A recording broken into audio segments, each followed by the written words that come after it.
మాఘమాసంలో శుక్లపక్షంలో వచ్చే సప్తమిని రథసప్తమి అనే పేరుతో పిలుస్తారు. దీన్ని రథసప్తమి అని ఎందుకన్నారంటే, ఈరోజు తెల్లవారుజామున ఆకాశంలో గ్రహాలు నక్షత్రాలు అన్నీ కూడా ఒక రథం ఆకారంలో ఏర్పడతాయి. అందుకే దీన్ని రథసప్తమి అన్నారు. అలాగే రథసప్తమి నుంచి సూర్యుడి రథం తన గమనాన్ని మార్చుకుంటుంది. ఉత్తర దిక్కు వైపు తిరిగి వేగంగా ప్రయాణం చేస్తూ ఉంటుంది. అందువల్ల భూమి మీద ఎండలు బాగా పెరుగుతాయి.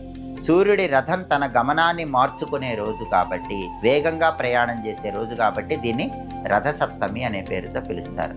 రథసప్తమి రోజు ఏం చేయాలి?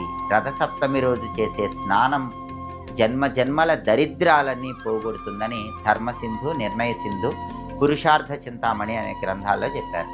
మరి స్నానం ఎలా చేయాలంటే, రథసప్తమి రోజు స్నానం చేసేటప్పుడు 7 జిల్లేడాకులు 7 రేగి పండ్లు తల మీద ఉంచుకొని శిరస్నానం, తలంటు స్నానం చేయాలి.